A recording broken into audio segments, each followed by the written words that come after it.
Do you have your favourite artist yourself whose work moves you, or are you mostly focused on the creative process for yourself?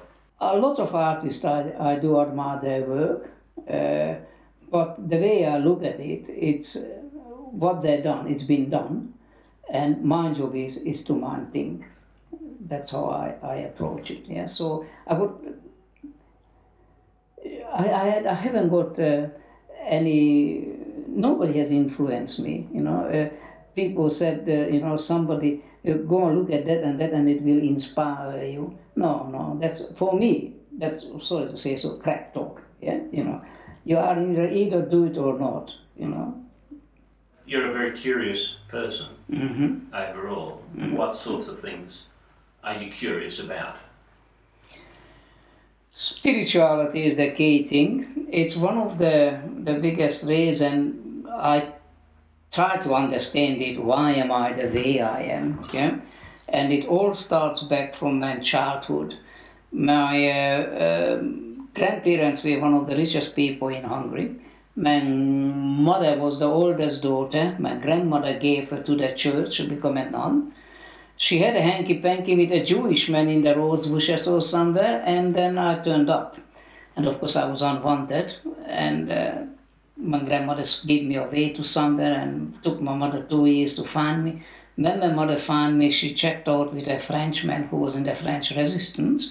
She was pregnant, and we were free in a little village in Hungary for about a month or so when the Nazis caught us, and they took us to the Gestapo in Linz, and then they took me away from my mother. I think it was Hitler Youth Club or whatever, and I was in, as I said before, I was in solitary confinement at the age of 4. So what is the driving force for my curiosity? After that, we came back to, after the war was over, we came back to Hungary. The first 3 years was absolutely magical at school, so to speak, because they had the Makarenko educational system. And the Makarenko educational system, there was no competition. There was simply, you do your personal best, and then you get 3 months off from school to play choo-choo trains or what have you, and everybody loved it. Yeah? Yeah. And then, of course, I become a radical student because Stalin stopped the educational system, because we can't have a nation grow up thinking of itself, we can't control it. Yeah? And then I become a 15.5-hour matriculator because that jumped me 2 years. Then I become a radical young man, writing underground newspapers and poetry and stuff like that. Then I got caught at the age of 16.5, and I was jailed. I was given 18 years. Hardly 8 months or so I was in jail when there was a revolution, Hungarian revolution in '56. Then when you come out of the jail, they put a machine gun in your hand, crowd of people. So come on, son, let's kill Russians. So come on, I haven't killed a fly in my life. What are you talking about? So anyway, they put you on the roll. Eventually you pull the trigger. That chases you for a long time. And then I was caught in action somewhere, and Hungarian KBG, 3 men, held my hand out, 2 of them, and the third one kicked my tooth in. And so I didn't have a tooth in my mouth when I escaped from Hungary. Then I went into, they took me in Austria when I escaped, they took me into a hospital when they fixed me.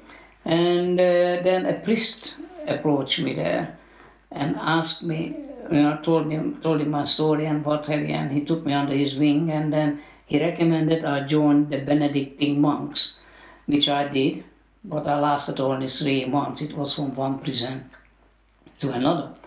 But from that on, I was extremely curious about spirituality. What is it all about? Why people do what they do? Why kill each other? Why be ugly to each other? Full stop. And I didn't understand it.